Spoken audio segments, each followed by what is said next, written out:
All right, let's dive into something that is, well, a little bit mysterious, but also something every single one of us has experienced. What is actually going on when you just cannot get someone out of your head? You know exactly what I'm talking about, right? It could be a friend, someone in your family, maybe a new crush, and their face or a memory of them just plays on a loop in your mind. It's just a totally universal human thing. And we have the perfect phrase for it. Someone is living rent-free in your head. It's great, isn't it? But we usually think of this as a one-way street, something happening completely and totally inside our own minds. But here's the kicker. What if it's not just happening in your head? The source material we're digging into today suggests that this intense mental focus isn't just a private monologue. What if it's actually a broadcast? So the whole premise here, which comes from some really interesting spiritual and philosophical traditions, is that our thoughts, especially when they're super focused and persistent, might actually be creating a hidden connection, like an invisible bridge between you and the person you're thinking about.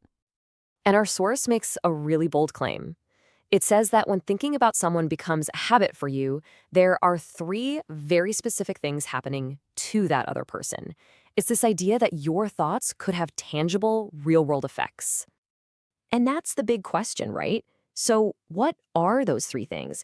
Let's break down each one of these supposed impacts and really see what this whole theory is all about. Okay, so the very first impact this theory proposes is called the echo. And I gotta say, that's a great name for it because it perfectly suggests something that travels out from you and can be faintly heard or felt on the other end. So here's the deal with the echo. The idea is that your really intense thought creates a kind of, well, an energetic signal. It's not a text message. It's not a phone call. It's way more of a subtle subconscious nudge. So the person you're thinking about might just suddenly think of you for absolutely no reason. Or maybe they just get a fleeting feeling that they can't quite put their finger on. It's definitely the most subtle of the three effects we're going to talk about.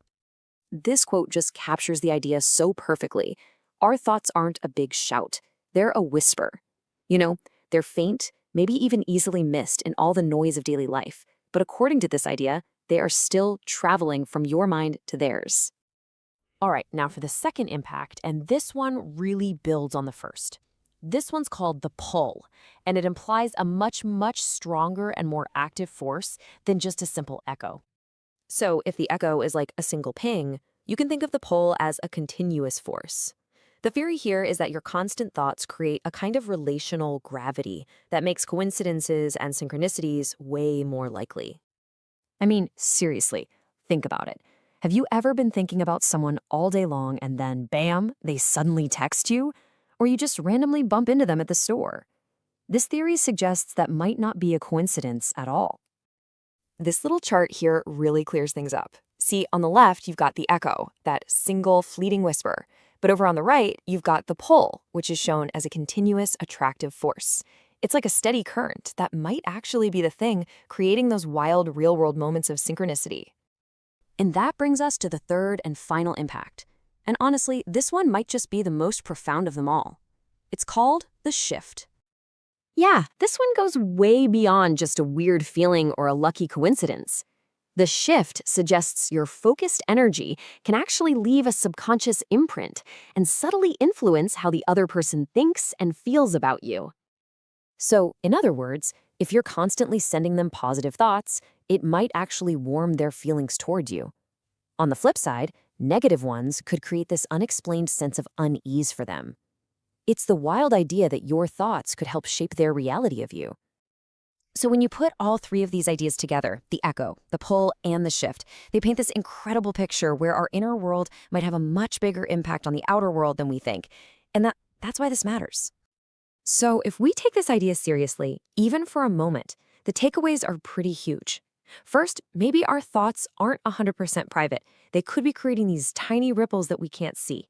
And all of this points to a deeper level of interconnectedness that we just don't fully understand yet. So whether you believe this is literally true or you just see it as a powerful metaphor, the lesson is exactly the same. Practice mindful thinking. The energy you're putting out there, even just inside your own head, might matter a whole lot more than you know.